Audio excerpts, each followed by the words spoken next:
Good morning, family. Welcome to Heartway at Home. We're so glad that you're able to join us this morning or wherever it is you are in the world or whatever time that it is. Before we get started, we're going to get into our centering prayer guided by Talon. And then right after that, we have a great message called Prepared for Anything by Pastor Danny. If you're interested in giving, you can go to heartwaychurch.com. And also, we would love for you to like and subscribe and follow our journey here online.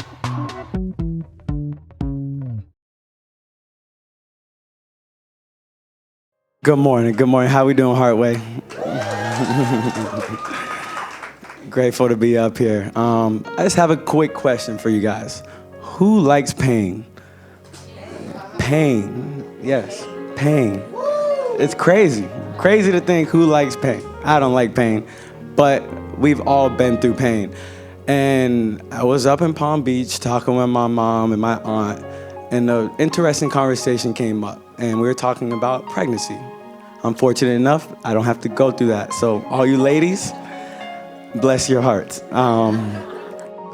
But we were talking about the pain that women go through with pregnancy.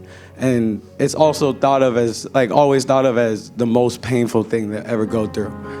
But then my aunt also brought up an interesting topic or interesting thing, saying, once I saw my baby, I no longer felt the pain. And I was like, why is that? Sometimes we have to go through the most pain in the world to reach that pure bliss. Right after we go through that, it's bliss and God is with us. And in that moment, when you see that baby, you're like, this is God. And you no longer even think about the pain. And then she also jokes, she's like, oh, when I had the next baby, I remembered the pain. And she's like, but then I forgot it again. But that's just life for us. And a lot of times we like to forget that we can get through the pain. God gives us the strength to get through the pain. And through that pain, we find peace and we find that connection. So today, what we're gonna do, I'm gonna challenge our strength a little bit, okay? It's gonna be a little different, but we're gonna challenge our strength. I want everybody to have their feet flat to the ground, both feet flat to the ground, sit all the way back, scoot your butt all the way back to the chair, sit up nice and tall, all right? So what we're gonna do is just practice our breathing. I'm not gonna ask you to count your breaths or anything, but just find a nice rhythm of breathing in through your nose, exhaling out through your mouth, or you can exhale out through your nose, all right? You find your own rhythm. So everybody, we're gonna close our eyes and just take a couple deep breaths. Deep breath in, exhale out. Deep breath in, exhale out. Slowly try to bring your heart rate down. Breathe in, exhale out. And now as our feet are grounded, I want you to push your toes as hard as you can through the ground. Push your feet as hard as you can through the ground. You'll slowly start to feel your legs being activated. Contract your calves. Start to squeeze the muscles in your legs all the way through your hamstrings, through your quads, even your glutes. Try to sit up nice and tall. Keep breathing in. Exhale out. We're still contracting. Engage the core. Breathe in. Exhale out. You'll slowly start to feel yourself align yourself nice and tall, giving yourself good posture. We're still squeezing as much as we can. Hold on a little bit longer. Exhale out and just relax. Relax the legs. Relax the belly. We're still breathing in. Exhale out. We're gonna do that one more time. This time I want you to get a little deeper into it. Squeeze a little tighter. We're gonna start from the feet. Breathe in and squeeze. Push the feet down towards the ground. Squeeze the calves. Engage the quads. Keep breathing in. Exhale out. Squeeze the hamstrings. Squeeze the butt. Squeeze your core. Bring your shoulders back. Keep contracting and breathing. Notice the strength you have within yourself to accomplish this. Every breath, you can get deeper into the strength that you have within. On this deep inhale, nice exhale out, relax the body. As you relax the body, just feel the peace within yourself. Feel the strength that you have within you, and just enjoy this moment.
During this time, just like in worship, as Holy Spirit, come rest on us. Feel His love, feel His peace. Just embrace it and accept it.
You can slowly bring yourself back, slowly open your eyes. Thank you, guys.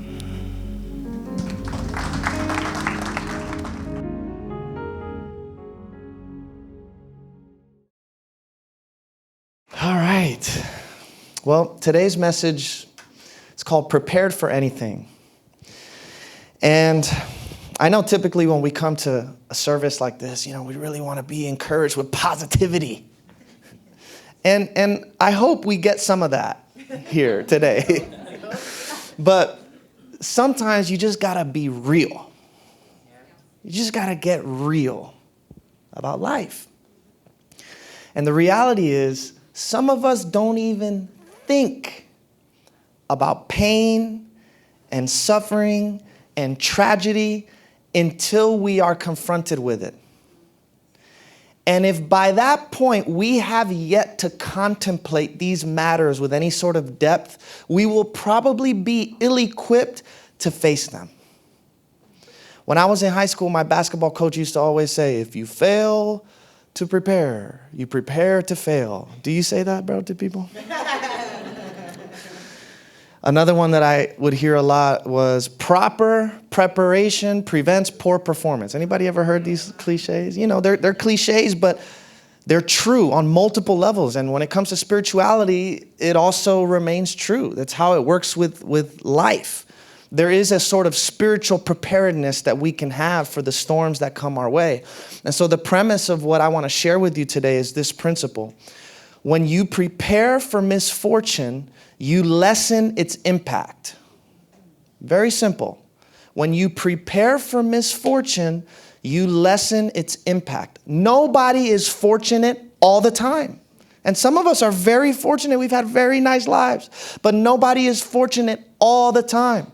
In fact, a lot of us probably feel like we experience more misfortune than we do fortune. Misfortune happens, and the opposite of preparing for misfortune is fearing it.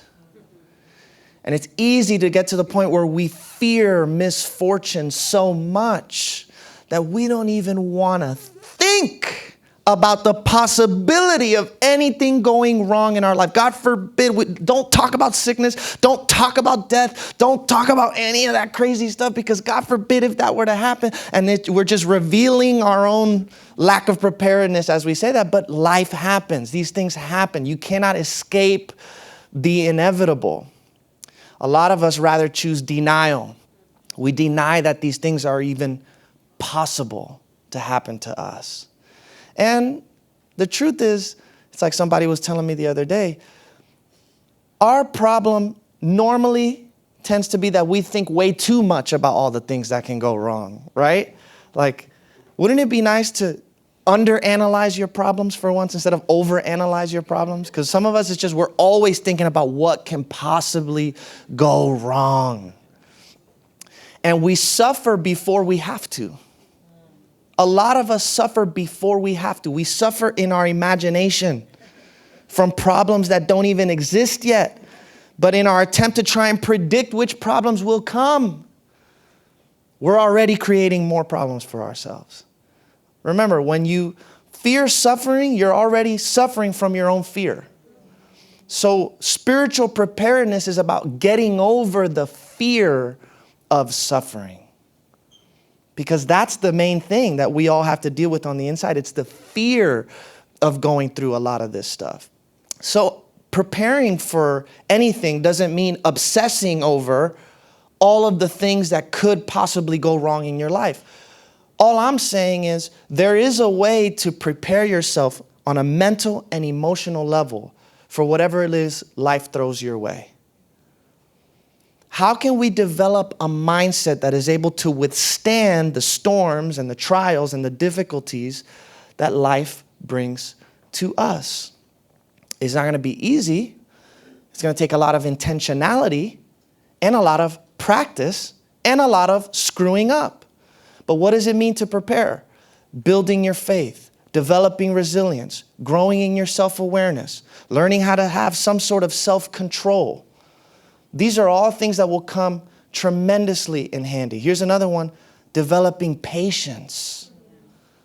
If you could just have the patience to weather the storm, you don't even really have to do much. When life is a mess and everything is chaotic, if you could just be the eye in the center of the storm, that would be enough. But we always think we have to make things happen.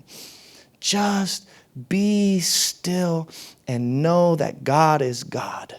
And that God is with you, and that you are not alone.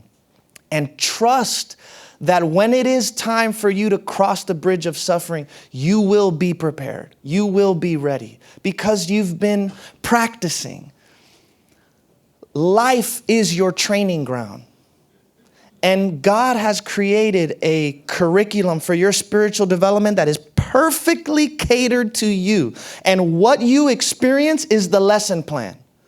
All of the inconveniences, all of the grievances, all of the little difficulties and challenges and annoyances that other people bring into your life, it's all practice for life's constant changes. I'm big on just simplifying everything when it comes to life, especially when it comes to developing a philosophy of life.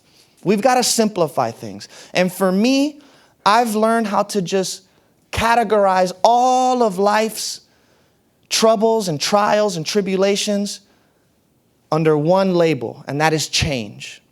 That's all we're ever dealing with is change.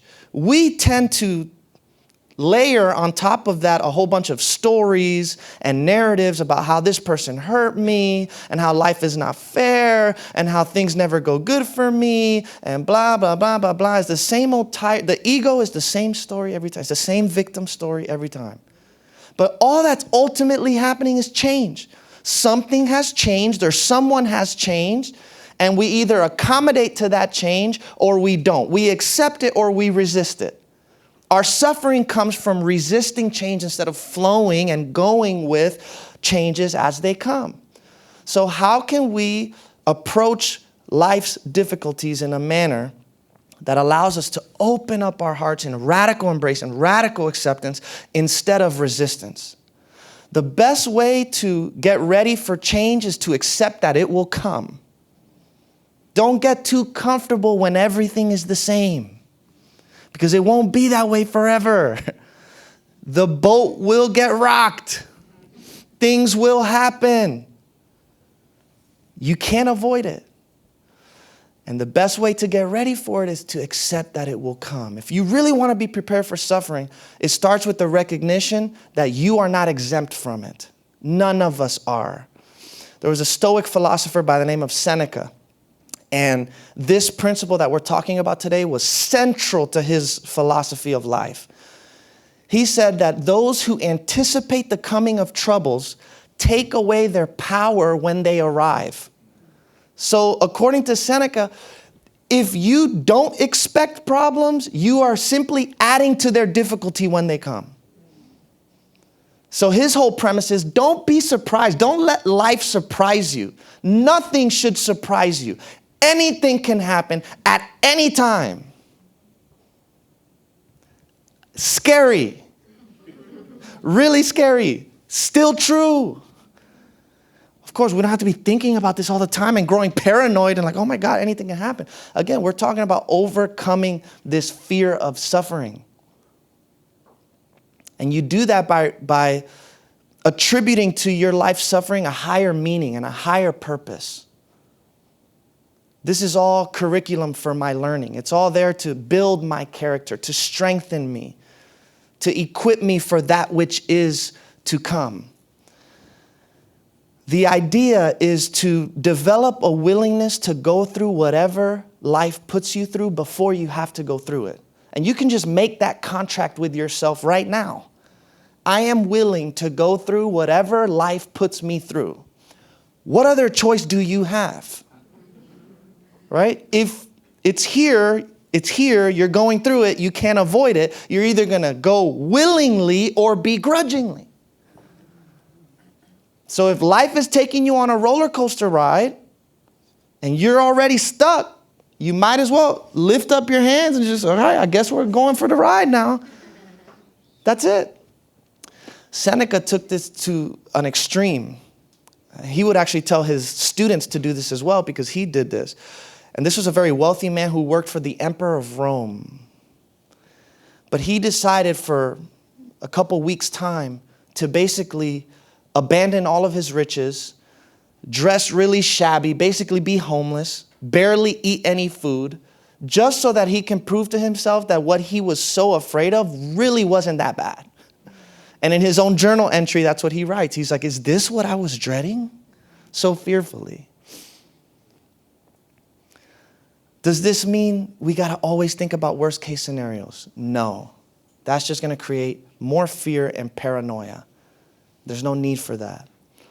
But how can I train myself to respond to life and the challenges that come my way in a way that's going to build me up instead of tear me down? It's like when you look at athletes, for example. Basketball player, football player, boxers, whoever. Anybody who is a master at their craft, they had to put a lot of hours of practice into what they're doing. So that by the time the game comes, they don't even have to think about it. It's just second nature. They just automatically know how to respond in these situations without even having to give much thought. That is what we can do spiritually when we build our spiritual muscles, when we practice with the little things, the little inconveniences in our life. We're training ourselves. And when you train yourself how to deal with these bad moments, you're also training yourself how to handle the good moments. What do I mean by that? Well, sometimes we get too attached to the good moments. We become blinded by the good moments. And then we get surprised when something hits. Because we were just thinking life is this wonderful fairy tale and everything's going to go perfect. And look how amazing my life is and I'm so successful and everything's great. And look at me. Okay. Go ahead. Go ahead. If you don't get too attached to the good times, then you won't be too discouraged by the bad times either. So, see, some of us don't like peace because it sounds boring. Right? We like the high, the excitement. Oh, everything's going great. Everything's going good. Look at my life. Well, if you're so attached to that and you're overjoyed when everything's going good, what do you think is going to happen when things are going to go bad? On the other hand, if you're able to just keep a state of internal balance, not too high, not too low. The good times come and you enjoy it, but you're not attached to it. You're not blinded by it. You know it's here one moment and gone the next. And when the bad times come, you'll be ready too. In fact, you eventually just get rid of the categories good and bad. It just is what it is. And then eventually you want to really turn it up. You can do like that guy Jocko Willink. Anybody heard of him? Jocko Willink is like an ex-military commander or whatever, and he's just a tough guy. But he's like, if good happens, good. And if bad happens, good. You know, that mentality. But it's the truth. That's the truth. If good happens, good. If bad happens, good. In the Psalms, David looks back at his suffering and he says, it was good for me that I went through this so that I can learn your ways. Look at this quote here by Thomas à Kempis. He wrote a book called The Imitation of Christ, a classic. He says, the better you prepare yourself to meet suffering, the more wisely you will act, and the greater will be your merit. You will bear all things more easily if your heart and your mind are diligently prepared. And that preparation process is going to look different for everybody. How you prepare is different than how I prepare. But whatever you got to do to prepare, to stay centered, to stay connected, to remain open-hearted, do that. And as you diligently prepare your heart and mind, you will be better equipped to face whatever it is that life brings your way. There's this story in the Hebrew scriptures about a man named David. Everybody heard the story of David and Goliath? Okay, so the people of Israel are being challenged by the Philistines. And the Philistines have this monster of a man named Goliath. And they put him out to fight. And the Philistines say to the Israelites, bring out your best warrior. And David is a shepherd boy, tiny in comparison to Goliath. He raises up his hand and he says, I'll go, I'll fight him. And the king, Saul, looks at David and says, man, you're so inexperienced. This guy has been a warrior since his youth. What makes you think that you'll be able to actually win? And he says, oh, this is why. Because since I was young, I've been taking care of my father's sheep. That's a weird way to start that story, but he's like, I've been taking care of my father's sheep. And when the lions and the bears came to try and destroy the sheep, I was the one who was protecting them. I killed the lion. I killed the bear. So I'll be ready for Goliath. Let's go. See, the scriptures say, don't despise the day of small beginnings. A lot of us, we want to go for the Goliath. And we don't realize just taking care of the sheep right now is doing something for you that is going to prepare you for when that time comes. It's all preparation. It's all getting you ready. Look at this scripture in the book of Hebrews. It says, God is educating you. That's why you must never drop out. He's treating you as dear children. This trouble that you're in isn't punishment, it's training. The normal experience of children. Only irresponsible parents leave children to fend for themselves. Would you prefer an irresponsible God? We respect our own parents for training and not spoiling us. So why not embrace God's training so we can truly live? While we were children, our parents did what seemed best to them. But God is doing what is best for us, training us to live God's holy best. At the time, discipline isn't much fun. It always feels like it's going against the grain. Later, of course, it pays off big time, for it's the well-trained who find themselves mature in their relationship with God. So what you're going through is a character building process that is preparing you. And later on, it will pay off. It is the well-trained who find themselves mature in their relationship with God. A lot of times I hear people say, man, I don't understand what God is trying to teach me. Okay, fine. If this is a lesson that God's trying to teach me in this season of my life that I'm in right now, what is that lesson? I don't get it. Here's another beautiful little trick that I use to just simplify everything. In my life, God only teaches me one lesson over and over again.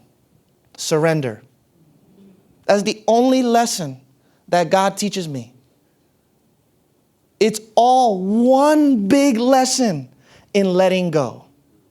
And if you have a hard time doing that, I have some questions for you to ask yourself to help you get unstuck. Here's the first one. What do I need to let myself feel? This is important. Maybe for you right now, it's anger that has been repressed, that has been ignored, that has been denied.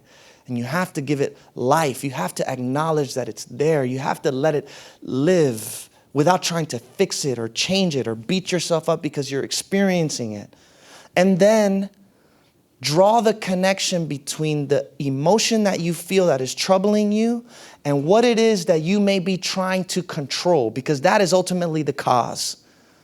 So the second question is, what am I trying to control? Maybe I'm trying to control other people's opinions about me. And that's what's making me feel all of this pent-up anger because lies are being spread and I don't know what I can do. Well, what is there to let go?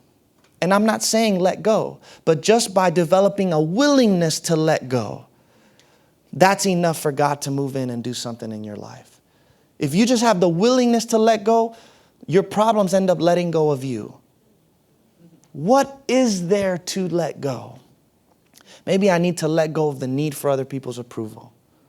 Okay, once you identify that, now, what do I need to give myself right now that I'm expecting other people to give to me? What do I need to give myself right now? Maybe I need to give myself some love. Maybe I need to be a little more patient with myself. You see how if you really sit in these questions and you answer them truthfully and honestly, how this can begin to set you free? And this is how you let go. This is how you surrender. And even better than let go, I like the phrase let be. Let it be. The emotion is there, let it be. The situation is what it is, let it be. That's where the peace comes in. Jesus, oftentimes with his disciples, would share this parable about what foundation you built your life on. So he says, some people, they build their foundation on sand. So they build their house on a foundation of sand. And when the storm comes and the wind blows and the rain hits really hard, that house starts to crumble. But then there's another person who built their house on a foundation of solid rock. And when the storm came and the wind blew, that house remained standing. Why? Because it was built on a strong, sturdy foundation. Well, notice how in this parable, you don't start building the house when the storm comes, right? You start building the house when everything is calm, when everything is chill. That's when you start to prepare. That's when you start to get yourself ready. If you wait until the difficulty comes to get ready, you probably won't be ready. So you start before. And what is it that helps us to prepare? Spiritual practices. You are what you repeat routinely. So what do you do all the time? Begin to develop some spiritual habits and spiritual practices that can keep you rooted in truth, that can elevate your consciousness. What do you listen to? What do you read? What do you talk about? Who do you surround yourself with? All of these things help you to kind of stabilize yourself. Now, I wrote a list. Actually, is there a quote that I skipped that I want to read? I feel like I wanted to read one. Oh, okay, this one. It's a nice Bible verse here. It says here, so get yourselves ready. Prepare your minds to act. Control yourselves. And look forward in hope as you focus on the grace that comes when Jesus the Anointed is completely revealed to you. Very good. Okay, so now I want to show you this really encouraging list before we wrap up. Okay, 10 inevitable facts of life. 10 inevitable facts of life. Okay, this is the positivity for Heartway this morning. And we could probably add more to this. But these are 10 inevitable facts of life.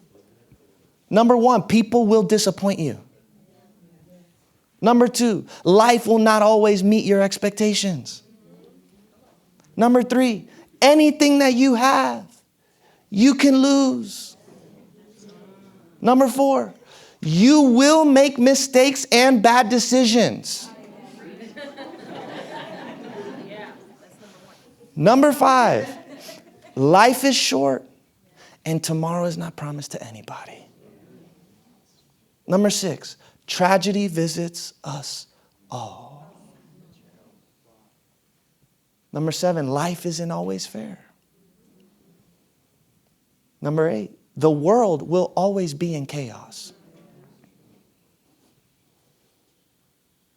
Number 9, your body will falter.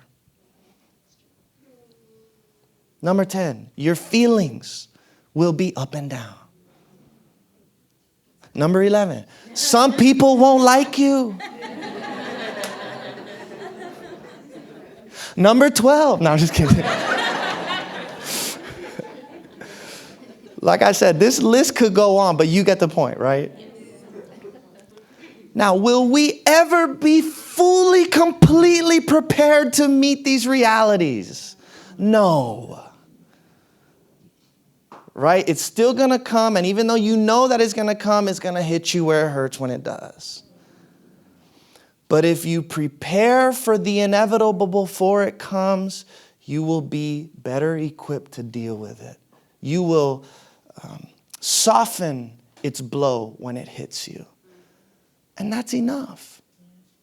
That's enough. Just to live with the recognition that everything can change. Just to live with the recognition that these are inevitable realities of life. And just starting to get comfortable in the uncomfortability. Just start familiarizing yourself and get comfortable with the uncomfortability, because life is not going to stop. It's going to keep hitting you, and it's going to keep hitting you, and it's going to keep hitting you. And kind of like Talon said, in some sick, demented way, sometimes you can take pleasure in the pain. You can get there where you can take pleasure in the pain because you know that it's all building you up, building your character, building your resilience. And that word resilience, that's it right there. Resilience is the ability to adjust and adapt to life's difficulties when they come. Build your resilience. And then guess what? As you do this, now you can be of service to humanity by helping other people find the same peace that you have found. When I was in the gym this week, I was talking to a firefighter, and he was telling me about a lot of the things that he sees on the job. And I'm like, man, I don't know how you guys do it. Like, I see blood on TV and I'm already squirming, you know? But he's like, yeah, what's interesting is with the work you do, I don't know if I would get anywhere near the kind of emotional messes you get into.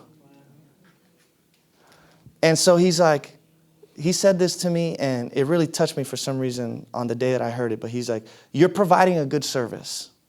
That's what he said. He's like, you're providing a really good service. I'm like, yes, that's what it is. This is service.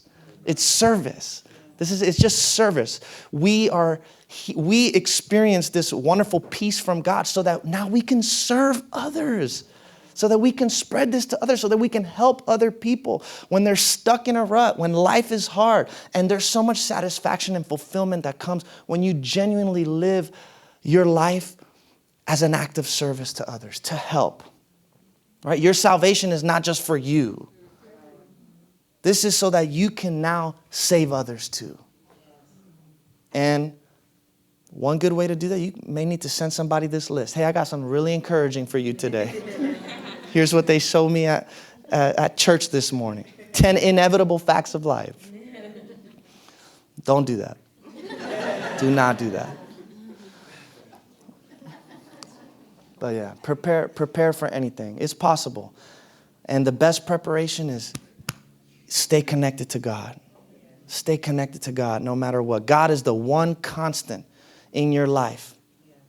Everything else changes. God never changes. Find the God within you. Practice stillness. Sometimes that's all we need. Just stillness. We get trapped in our minds. We get trapped in our minds. Always thinking about the future. Or always looking back at what was. Wishing that it could still be the same. Learn how to bring yourself back to the present moment over and over and over again. Just be here now in this moment. What do I need to feel? What am I trying to control that's getting me antsy? What is there to let go? And what do I need to give myself right now? Be for yourself what you wish others could be for you. Be for yourself what you wish your parents could be for you. Let's pray. God, we are so grateful that we get to come here to Heartway every weekend and prepare ourselves for what life throws our way. It's all training. And you have a perfect curriculum that you've developed for each and every one of us. Help us to be willing to go through whatever life puts us through. May we be able, by the power of your Spirit, to build resilience, to develop patience, to strengthen our faith, to open our hearts, and to just keep showing up even when it's tough. God, we know that you work all things together for the good of those who love you and who are called according to your purpose. And so we stand on that truth right now in this moment. I pray that you would bring comfort to those who are broken and who are hurting in this moment. Help us to accept the inevitability of life and to see the beauty in all of this too. Amen. All right, guys. Love you. Great Sunday. Thanks for hanging with us, and we'll see you next week.